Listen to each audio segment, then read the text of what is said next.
오늘 설교 제목은 부활, 우리의 은혜라는 제목으로 잠시 말씀을 나누고자 합니다. 여러분, 한때 인기가 있었던 드라마 중에 미생이라는 드라마 아시죠? 그 배우 임시완이라는 이제 배우가 이제 주인공으로 나와서 사회 초년생 이제 역할을 하면서 좌충우돌하면서 그 성장하는 그러한 이야기들을 이제 그린 드라마가 이제 미생이라는 드라마죠. 저도 정말 재미있게 봤던 드라마인데요, 강추합니다. 그런데 이 드라마에 거기에 보면 이런 대사가 나옵니다. 그 주인공이 장그레인데 장그레가 이런 말을 하죠. 기초가 없으면 계단을 오를 수 없다. 기초 없이 이룬 성취는 단계를 오르는 게 아니라 성취 후 다시 바닥으로 돌아가게 된다. 이 말을 이제 이렇게 독백처럼 드라마에서 합니다. 기초가 없으면 결국 그 위에 세워진 것들은 쉽게 무너질 수 있음을 말을 하는 겁니다. 반대로 기초가 있으면 앞으로 더 한 걸음 나아갈 수 있는 그러한 디딤돌이 되는 것이죠. 그래서 이 드라마에서 이 장그레는 이 기초를 세우기로 마음을 먹고 아침마다 달리기를 이제 하면서 체력을 키우고 또 기초적인 회사 업무를 위한 그런 뭐 엑셀이나 파워포인트나 그런 프로그램들을 하나하나 배우면서 밤늦게까지 밤을 새면서 배우면서 적응을 해 나갑니다. 여러분, 그렇다고 한다면 우리 성도의 기초, 우리 신앙생활의 기초는 무엇일까요? 우리 성도의 기초는요, 예수님의 부활입니다. 목사님, 하나님 사랑, 이웃 사랑이 우리 성도의 기초가 아닐까요? 예수님께서 말씀하신 대계명이잖아요. 큰 계명이잖아요. 네, 정말 중요한 말씀이면 맞지만 이 말씀은 우리의 기초라기보다는 우리의 성도의 목표라고 하는 것이 조금 더 자연스럽습니다. 이런 말씀도 있죠. 태초에 하나님이 천지를 창조하시니라. 이 말씀이야말로 우리 성도의 정말 기초와 같죠, 그죠? 정말 기초가 되는 것이 맞습니다. 꼬리에 꼬리를 물고 거슬러 올라가면 누가 계십니까? 하나님이 계시니까요. 그런데 또 생각을 해보면 태초에 하나님이 천지를 창조하시니라는 이 말씀을 우리 삶에 실제적으로 구체적으로 이렇게 조금 적용을 하기에는 뭔가 조금은 거리감이 있게 좀 느껴지기도 합니다. 저는 그래서 그 말씀을 저의 신앙을 틀을 세우는 어떤 프레임처럼, 창틀처럼 저는 사실 이 말씀을 붙들고 있습니다. 우리 성도의 가장 기초되는 것은 예수 그리스도의 부활입니다.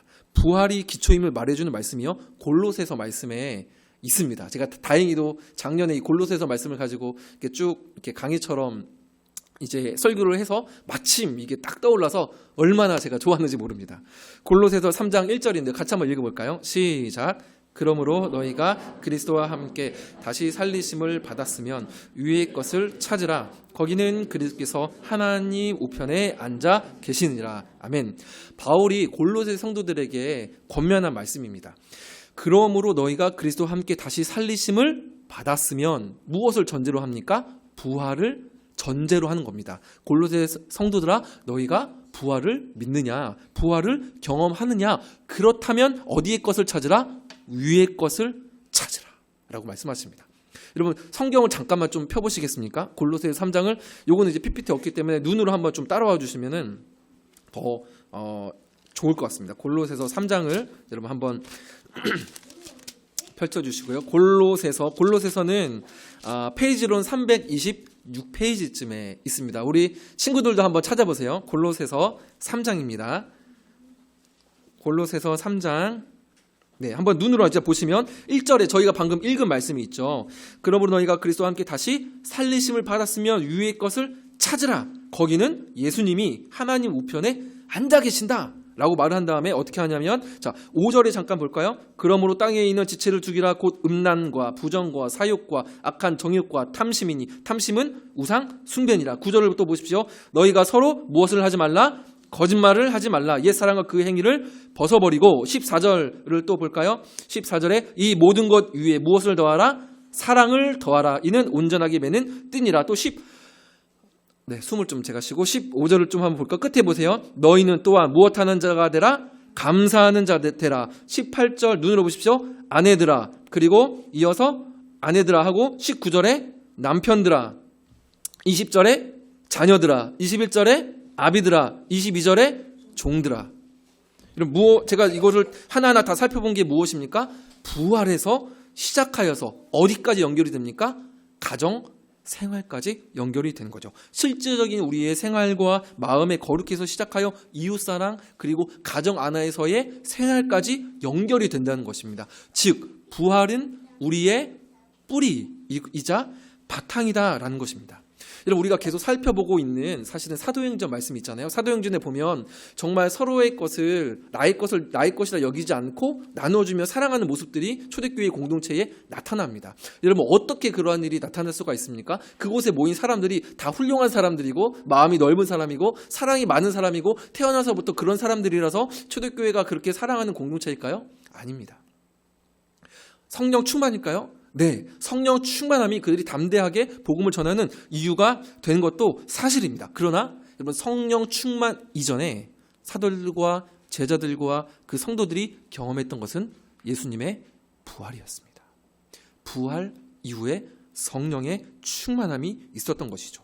초대교회 성도들이 이 예수님의 부활을 경험했기 때문에 이 땅에 있는 것들, 내가 가지고 있는 것들이 전부가 아님을 알았기 때문에 자신을 내어줄 수 있는 사랑을 할 수 있었다라는 것입니다. 성도의 뿌리는 예수님의 부활입니다.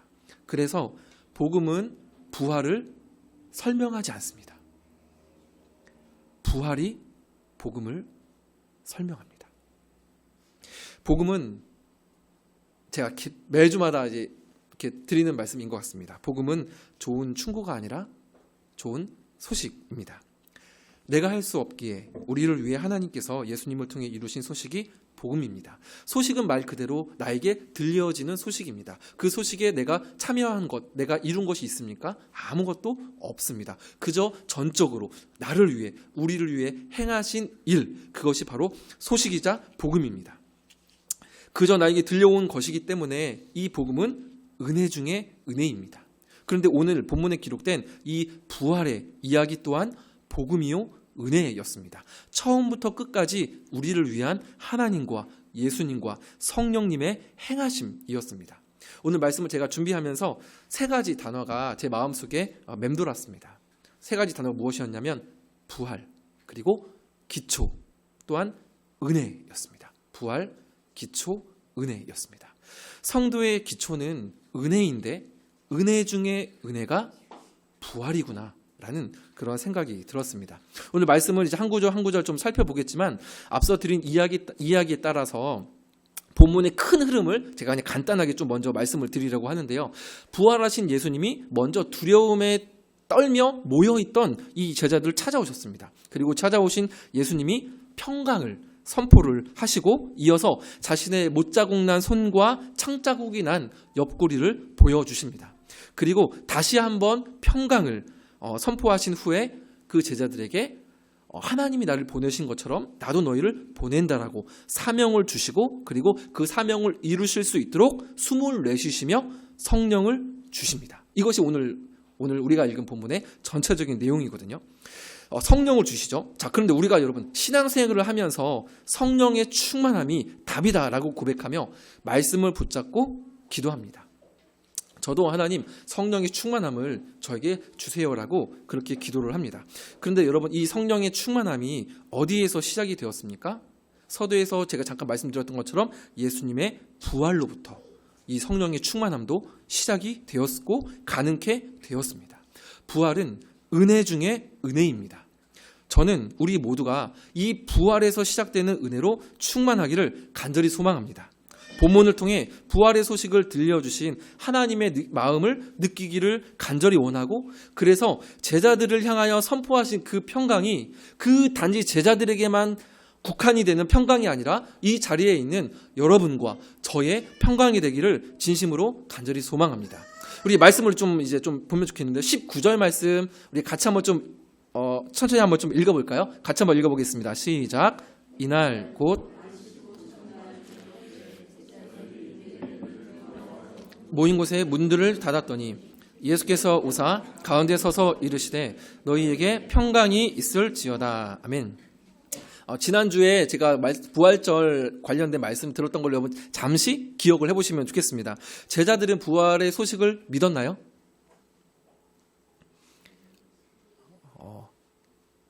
믿었죠. 베드로와 요한이 무덤 안에 들어가서 딱 봤더니 수의와 수건이 있는 그대로 쌓아둔 걸 보고 믿었더라라고 성경은 기록을 합니다. 그럼 막달라 마리아는 부활하신 예수님을 믿었나요? 네, 믿었죠.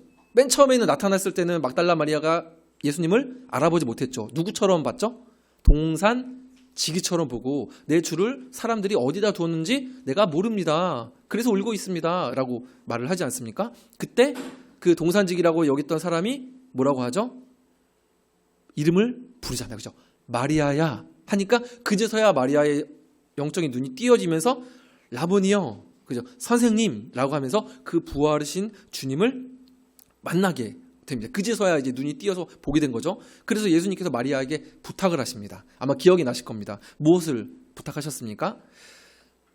너희가 이제는 나 예수의 형제가 되었음과 하나님이 너희의 아버지 되셨음과 내가 하나님께로 곧 올라가게 되었다라는 소식을 전해라. 그죠? 내가 부활했다는 소식을 전하라는 것이 아니라 하나님이 아버지 되셨음을, 내가 그 아버지께로 다시 올라가게 되었음을 전해라 라고 말을 했습니다. 그래서 이 마리아가 제자들에게 그 소식을 전했습니다. 자, 베드로와 요한은 빈 무덤을 보고 그 쌓인 그대로 놓여있는 수의와 수건을 보고 믿었죠. 그리고 마리아도 와서 내가 예수님을 만났어. 예수님이 나에게 이런 말을 부탁하셨어. 라고 이야기를 들었습니다. 제자들은 예수님의 부활을 믿었습니다. 그런데 이상하게도 우리가 읽은 19절에 보면 저녁 때에, 그러니까 안식 후 첫날, 그러니까 예수님이 부활하신 새벽에 부활하셨고 그날 저녁입니다. 그날 저녁 때에 제자들이 누구를 두려워합니까? 유대인들을 두려워하여서 같이 모여 있습니다. 무서우면 어떡합니까? 모여 있지 않습니까? 그죠? 모여 있습니다. 무서운 영화 볼 때도 옆에 있는 꼭 대고 어머 그러면서 이렇게 꼭 하고 모여 있잖아요. 그죠? 제자들도 유대인들이 무서워서 모여 있었던 겁니다. 여러분 근데 이상하지 않습니까? 직접 그러한 빈 무덤도 보았고 마리아라는 분명한 증인도 있습니다. 예수님을 믿었습니다. 예수님 부활하셨습니다. 그럼에도 제자들은 두려워했습니다. 그럼 이게 어떻게 가능할까요? 이게 앞뒤가 잘 맞지 않는 것 같지 않습니까? 저도 이 부분이 사실 좀 고민이 되었고 여러 가지 또 책들을 찾아보면서 고민을 했는데 내린 결론은 이렇습니다. 무엇이냐면 이 제자들은 예수님이 부활하신 지 아직 하루채 되지 않았습니다. 새벽에 부활하셨고 그날 저녁 때에 제자들이 두려워해서 모였으니까 아직 예수님의 부활이 어떠한 부활인지 그 부활의 실체를, 그 부활의 뜻을 제자들은 알지 못했다라는 것이죠. 그 예수님의 부활이 과연 어떠한 의미인지, 그러면 그 예수님은 이제 앞으로 무엇을 하실 것인지, 그 부활이 나와는 어떠한 관계가 있는지, 우리는 이제 앞으로 어떻게 되는 것인지, 우리가 예수님을 배신하고 배반하고 그렇게 도망을 갔는데 그 예수님은 나를 다시 찾아보실런지, 이런 궁금증들이 많이 있었을 겁니다. 그래서 제자들은 모여서 두려워하면서도 그러한 고민들, 그러한 생각들을 아마도 나누었을 것입니다. 그 19절 본문을 보면 문들을 닫았더니, 모인 곳에 문들을 닫았더니 복수로 쓰여져 있죠. 그러니까 문이란 문들은 전부 다 닫은 것입니다.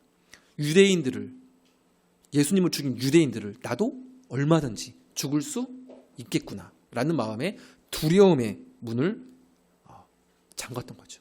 문 빗장만 문을 잠근 것이 아니라 자신들의 마음의 문 빗장도 전부 다 잠구어 버린 것입니다.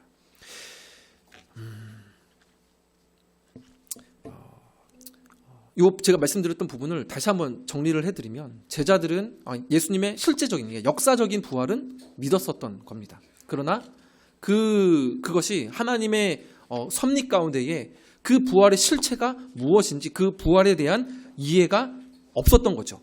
나도 예수님처럼 살아야겠다는 마음이 없는, 그리고 그 부활의 소식을 담대하게 누군가에게 전할 수 없는 그러한 믿음의 상태였었던 것입니다. 두려움이 있는 믿음이었던 것이죠. 게다가 예수님을 끝까지 내가 따르지 못했다라는 어떤 죄책감, 나 자신에 대한 실망감, 나의 선생님을 잃어버렸다는 상실감, 그로 인한 낙심된 마음, 이런 것들이, 불안한 마음들, 두려운 마음들이 그 뒤범벅되어서 이 제자들의 마음에 자리 잡고 있었을 것입니다. 오늘날을 살아가고 있는 사실은 저와 여러분들도 인지를 하기도 하고 인지하지도 못하기도 하지만 우리는 사실은 다양한 두려움의 감정들을 여러분 겪고 있습니다. 불과 1, 2년 전만 해도 우리가 코로나라는 엄청난 일들을 겪어내지 않았습니까? 지금이야 사실은 지금 마스크 쓰지 않고 이 자리에서 이렇게 평온하게 사실은 있지만, 여러분 2년 전에 3년 전에 정말 어땠습니까? 그 검사하러 병원에 한림대 가보신 분 계시죠? 가면은 말 그대로 정말 난리도 아니었지 않습니까? 막 이 방호복 같은 거 입고 다들 마스크 쓰고 막 뿔뿔이 흩어져 있고요. 그때 또 제가 아는 어떤 분은 해가 쨍하고 정말로 좋은 대낮에 우비를 쓰고 비닐로 자신의 얼굴을 칭칭 두르고 사무실에 딱 하고 나타났습니다. 그 저건 좀 오바다 하면서 이제 웃기는 했지만 마냥 이제 웃을 수만은 없었습니다. 또 우리는 고작 몇십 초짜리 뉴스와 사람들의 몇 마디 말을 들으며 두려움을 경험합니다.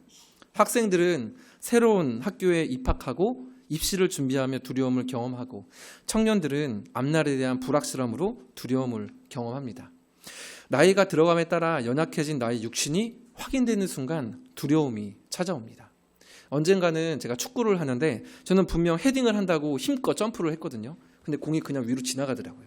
근데 그게 여러분 경험해 보신 분은 알겠지만 그게 굉장히 충격적이었습니다. 나는 분명히 헤딩한다고 헤딩했는데 공이 지나고 나서 내가 이제 축구를 이렇게 좀 쉬엄쉬엄 해야 되는 그런 때가 됐나? 그게 데미지가 사실 수년 전이거든요. 근데 아직도 그때의 어떠한 나의 육신의 한계를 경험을 하면서 그런 어떠한 육신의 두려움들, 그런 나이 먹어간다는 두려움들이 참 제 마음에 찾아왔었던 그런 기억이 있습니다. 그리고 이러한 모든 두려움들의 근원은 죽음이죠. 나의 육신이 연약해짐을 우리가 확인하게 되면 무엇을 우리는 떠올립니까? 죽음을 떠올리게 되고 그 죽음 때문에 우리가 두려움을 하게 되죠. 사람이 죽음을 두려워하는 이유 3가지가 있습니다. 보편성, 의외성, 모호성입니다. 보편성은 무엇입니까? 누구나 다 죽는다라는 것입니다. 의외성은 언제 죽을지 모른다는 것입니다. 태어날 때는 순서는 있지만 갈 때는 순서가 없다는 것이죠. 언제 어떻게 내가 이 땅을 떠날지, 죽음을 맞이하게 될지 모른다는 것이죠. 모호성은 무엇입니까? 죽음 뒤에 무엇이 있는지 모르기 때문입니다. 그래서 죽음을 사람들은 두려워합니다. 사탄은 이 두려움을 이용해서 우리를 움직이지 못하게 만들어버립니다. 숨어있는 제자들처럼 말입니다. 그래서 예수님께서 요한복음, 오늘 우리가 살펴보는 말씀도 요한복음이죠. 요한복음 앞쪽에 보면 니고데모가 나오죠. 예수님께서 니고데모에게 무엇이라 말씀하셨습니까? 네가 거듭나야 한다라고 말씀하셨죠. 거듭나라면 하나님 나라의 백성답게 새롭게 창조된 그러한 창조의 사람이 되려면 두려움의 근원인 이 죽음의 문제부터 해결을 해야 했던 것입니다. 이렇게 제자들이 모여 있는데 문 빗장과 마음의 두려움의 문을 뚫고 한가운데 나타난 존재가 있었습니다. 바로 예수님이셨습니다. 그리고 그 예수님이 말씀하셨습니다. 너희에게 평강이 있을지어다. 여러분, 이 평강이 있을지어다. 여러분, 이 말씀을 어떻게 다가오시나요? 저는 처음에 이 말씀을 딱 읽었을 때 뭔가 평강이 있을지어다. 이게 일단은 예수님의 인사말이었을 것 같고, 그리고 평강이 있을지어다. 평강이니까 마음의 평화, 어떤 위로, 이런 것처럼 느껴져서 제자들이 이 예수님의 말씀에 참 위로를 받았겠구나. 두려워 위로를 이렇게 생각을 했었거든요. 그런데 성경을 조금 더 살펴보고 생각을 해보니까 이게 그냥 단순하게 인사말이 아니었습니다. 그 너희에게 평강이 있을지어다라고 하는데, 이 평강이라는 단어가 제가 굳이 이제 말씀을 드리면 이제 원어로는 이제 에이레네라는 단어를 사용을 하거든요. 그런데 이 에이레네라는 단어는 오늘 우리가 읽은 성경에는 평강으로 번역이 되었지만 다른 성경 번역에서는 평화 그리고 화평이라는 단어로도 사용이 되었습니다. 근데 원어는 동일하게 에이레네라는 단어를 사용을 합니다. 구약 성경에도 이 평강, 평화, 화평이라는 단어가 구약에도 사용이 되었는데 언제 사용이 됐냐면 구원자, 즉 유대인들은 그 메시아라고 했잖아요. 그죠? 메시아가 올 때 하나님이 주시는 축복 중에 축복으로 이 평강, 평화라는 단어를 사용을 했습니다. 실제로 여러 군데 사용을 했는데 두 구절만 우리가 찾아서 좀 읽어볼까요? 자, 이사야 9장 6절인데요. 이 부분 같이 한번 읽어보겠습니다. 시작. 이는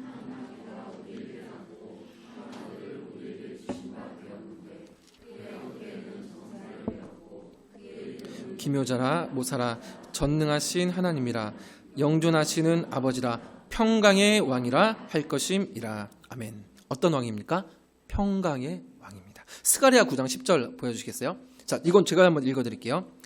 내가 에브라임의 병거와 예루살렘의 말을 끊겠고 전쟁은 활도 끊으리니 그가 이방 사람에게 화평을 전할 것이요 그의 통치는 바다에서 바다까지 이르고 유브라다의 강에서 땅끝까지 이르리라.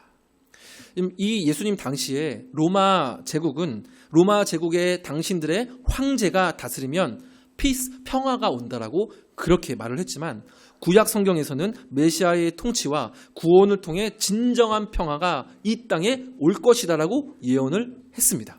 그리고 그 예언이 예수님의 부활을 통해서 이루어진 것입니다. 즉 예수님께서 제자들에게 나타나셔서 너희에게 평강이 있을지어다라고 하시는 말씀은 부활을 통해 평화의 시대가 이제는 너희에게 열렸다. 너희에게 평화의 시대가 이제는 열렸으니 그 평화를 이제는 너희가 누려라 라는 그러한 의미를 가지고 너희에게 평강이 있을지어다라고 말씀을 하신 겁니다. 여러분 제가 조금 전에 말씀드렸던 것처럼 막달라 마리아에게 예수님이 부탁하셨던 말씀, 그죠? 예수님이 이제 너희의 내가 형제가 되었다. 그리고 하나님이 아버지가 되었다. 이것이 무엇입니까? 화평의 시대가 새롭게 열렸다라는 이것이 여러분 포인트이고 핵심이기 때문에 마리아에게도 예수님께서 이 사실을 부탁하셨고 두려움에 떨어 있는 제자들에게도 나타나셔서 첫 마디가 평화의 시대가 열렸으니 이 평강을 너희가 누리기를 원한다라고 이렇게 전하셨던 것입니다. 누구나 언제나 어디서든 하나님을 아버지라 부르며 그분을 누리라. 화평을 누리라. 죽음의 위협 앞에서도 죽음의 두려움 앞에서도 평강을 누릴 수 있는 시대가 되었다라는 이 말씀입니다. 여러분 새가족 모임을 하신 우리 성도분들 아시겠지만 하나님이 계신 천국은 누가 갑니까? 천국은 하나님이 계신 곳이고 지옥은 하나님이 계시지 않는 곳이다라고 간단하게 정리를 할 수 있죠. 그러면 하나님이 있는 천국에는 누가 갈 수 있습니까? 하나님과 어떻게 한 사람만 갈 수 있습니까? 화해한 사람만, 그죠? 평화를 회복한 사람만 천국에 갈 수 있습니다. 여러분 우리 대신 누가 하나님과 화해를 이루셨습니까? 목사인 제가 이루었습니다. 네. 그러면 저는 이제 이단이 되는 거죠. 제가 아니라 예수님께서 우리 대신해서 화평을 이루셨습니다. 어제 내가 회개했기 때문에 천국에 가고 회개하지 못했기 때문에 지옥에 갑니까? 아닙니다. 희생 제물로 오신 어린 양 예수님의 죽으심과 부활 안에서 하나님과의 화해는 완벽하게 이루어진 줄 믿습니다. 더 이상 우리가 하나님 앞에서 이루어야 하는 회개는 없습니다. 예수님께서 다 이루셨다라는 그 십자가에서 말씀은 우리를 향한 선포입니다. 고로 예수 그리스도를 믿는 자마다 멸망치 않고 영생을 얻게 되는 줄 믿습니다. 이 진리의 말씀이 우리 모두의 마음속에 정말로 깊숙이 자리 잡는 성령의 도우심과 은혜가 있기를 그 무엇보다도 저는 간절히 소망합니다. 제가 이토록 간절히 소망한다 말씀을 드리는 것은 하나님의 은혜만이 저와 여러분들을 살리기 때문에 그렇습니다. 부활만이 우리의 진정한 평강되기 때문에 그렇습니다. 평강을 선포하시는 예수님의 마음은 이런 무엇이겠습니까? 내가 평강을 다 이루었으니 너희가 내 안에 내가 너희 안에 있으니 이제는 더 이상 죽음을 두려워하지 말고 더 이상 슬퍼하지 말고 근심하지 말라라는 주님의 마음입니다. 주님 안에서 주 안에서 사랑하는 여러분, 살다 보면 성도를 할지라도 두려움이 찾아옵니다. 성경에도 많은 인물들이 두려움을 경험하죠. 믿음의 조상이라 불렀던 아브라함이 그랬고 야곱이 그랬고 수많은 성경에 등장하는 인물들이 두려움을 경험했습니다. 저도 종종 제들처럼 두려움이 찾아올 때가 있습니다. 과거에는 더욱 그랬던 것 같습니다. 제 삶을 잠시 돌이켜보면 저의 10대 때 그리고 20대 때 저는 개인적으로 이 두려움이 많았던 것 같습니다. 현실에 대한 막막함 그리고 앞날에 대한 어떤 두려움이 컸고 그것을 회피하기 위해서 저는 게임에 가장 많은 시간을 할애했습니다. 아시는 분도 아시겠지만 여러분 스타크래프트라는 게임 아시죠? 근데 그 게임에 프로게이머들이 있지 않습니까? 연봉 받고 정말로 하는 그 1대 프로게이머들이 그 중에 제 친구가 참 많이 있습니다. 같이 게임하고 밤새서 얼마나 거기에 몰두를 했는지 모릅니다. 제가 게임하면 뒤에 20-30명이 둘러싸서 구경을 했습니다. 그러니까 그렇게 제 두려움을 그 사람들의 인정으로 메꾸어지게 되니까 어떻게 돼요? 더 게임에 집중을 하게 되는 거죠. 근데 사실은 제가 또 사진을 찍어서 썼잖아요. 근데 사진도 마찬가지였습니다. 그 허무함, 그 두려움들을 사진으로 채우려고 산으로, 들로, 바다로 밤새도록 남산타워에 저녁에 올라가서 야경 찍는다고 저녁에 올라가서 새벽에 내려왔습니다.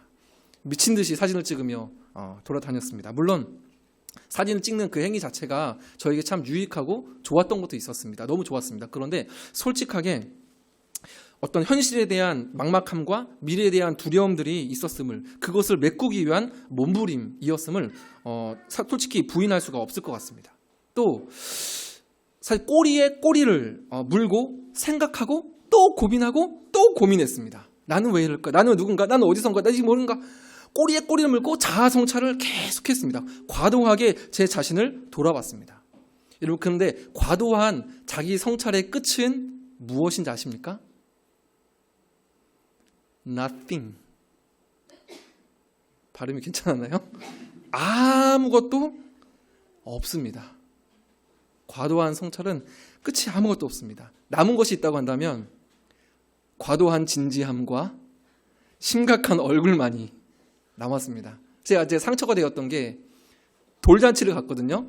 근데 돌잔치 사회하시는 분이 제가 무슨 표를 뽑았는데 제가 당첨이 됐어요. 그래서 나름대로 와 하면서 나갔어요. 그랬더니 그 사회자분이 저를 딱 보더니 살짝 멈칫하시는 거예요. 그래서 이분은 어디 고시원에서 얼굴이 얼마나 진지해보고 심각했으면 저보고 고시원이라고 하는 거예요. 제가 그래가지고 마음에 상처를 입어가지고 내가 지금 나이가 20대인데 무슨 이런 자아성찰 나름이지 너무 과도기한 자아성찰은 여러분 진지함만 남게 됩니다. 제가 갖고 있는 이 진지함이 그 20대 때 다 형성이 된 것 같습니다. 그래서 조금은 솔직하게 덜 진지했으면 좋겠는데 이게 잘 안 됩니다. 근데 물론 집에서는 노진지입니다. 저한테 물어보시죠. 진짜로 진지하지 않아서 때로는 진지하게 해야 되는데 어쨌든 여러분 기독교는 자아성찰의 종교가 아닙니다. 기독교는 은혜의 종교입니다. 그래서 우리의 초점이 어디에 있어야 됩니까? 나의 두려움, 나를 둘러싸는 상황에 초점이 있는 것이 아니라 이미 우리를 위해서 행하신 하나님의 은혜, 그 복음에 우리의 초점이 있을 때에 우리가 비로소 서갈 수 있다라는 것입니다. 그래서 말씀과 기도로 마음의 초점을 하나님께 두는 것이죠. 너희에게 평강이 있을지어다라는 이 말씀을 들은 제자들의 마음은 어땠을까요? 처음에는 되게 좋았겠다. 예수님이 부활하셔서 평강을 선포하시니까 너무 좋았겠다 라고 생각을 했는데 다른 성경을 찾아보니까 그게 아니었습니다. 제자들은 놀라서 까무러쳤습니다. 아마도 유령처럼 생각을 했을걸요. 근데 실제로 그랬습니다. 왜냐하면 그 부활에 대한 예수님에 대한 이해가 제자들은 없었기 때문에 그렇죠. 단지 죽었던 사람이 살아난 그죠? 소생과 부활은 다르다라고 지난주에 말씀드리지 않았습니까? 그 예수님만 생각을 하고 있었다가 문을 뚫고 가운데 서신 예수님을 보니까 놀랄 수밖에 없는 거죠. 여러분들이 그 자리에 있다가 갑자기 예수님이 확 하고 나타나면서 너에게 평강이 있을지어다라고 하시면은 예수님 하시겠습니까? 아니요. 제가 아무리 많이 생각해봐도 아니요. 엄청 깜짝 놀랐습니다. 실제로 깜짝 놀랐다라고 누가복음이 증거하는데 말씀 한번 보여주시겠어요? 네, 누가복음 보세요. 이 말을 할 때에 예수님께서 친히 그들 가운데 서서 이르시되 너희에게 평강이 있을지어다. 여기까지 말씀이 똑같죠. 요한복음과 37절 보십시오. 그들이 놀라고 무서워하여 그 보는 것을 영으로 생각하는지라. 예수께서 이르시되 어찌하여 두려워하며 어찌하여 마음에 의심이 일어나느냐. 그렇죠? 예수님을 영으로 생각했다는 것은 쉽게 말하면 귀신으로 예수님을 생각했다는 것입니다. 이해가 안 되죠? 문이란 문을 다 걸어 잠궜는데 갑자기 나타나니까 어머나 깜짝이야 하면서 유령으로 예수님을 봤다라는 것입니다. 이 말은 그저 육체로의 부활, 자신들과 함께 했던 과거의 추억에 있던 그 예수님의 이해로만 아직은 제자들의 수준이 그렇게 갇혀있고 그 정도로만 부활을 이해하고 있었음을 보여줍니다. 그래서 막달라 마리아를 찾아갔을 때는 하지 않으셨던 행동 하나를 이 제자들에게는 하십니다. 그것이 오늘 말씀 20절입니다. 20절 같이 한번 읽어봤으면 좋겠습니다. 시작. 이 말씀을 하시고 손과 옆구리를 보이시니 제자들이 주를 보고 기뻐하더라. 누가복음 24, 39절도 한번 좀 볼까요? 제가 한번 읽어드릴게요. 내 손과 발을 보고 나인 줄 알라. 또 나를 만져보라. 영은 살과 뼈가 없으되 너희 보는 바와 같이 나는 있느니라. 막달라 마리아는 예수님의 음성을 듣고 예수님이신 줄 알아보았다면 제자들은 예수님의 못 박힌 손과 창자국이 있는 옆구리를 보고 만져본 후에야 예수님을 알아보았습니다. 그리고 기뻐했죠. 마리아의 이야기만 듣고는 빈 무덤만 보고는 그 부활이 어떠한 부활인지 도무지 알 수 없었기 때문에 기뻐할 수 없었지만 이제는 진정 알게 되었기 때문에 기뻐했습니다. 문을 뚫고 들어오신 예수님은 분명 예수님은 맞았지만 자신들과 함께 지내던 예수님은 아니셨습니다.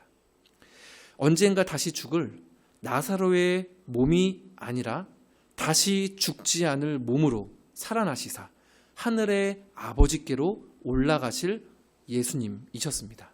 변화산에서 환하게 빛나셨던 바로 그 모습의 예수님이셨습니다.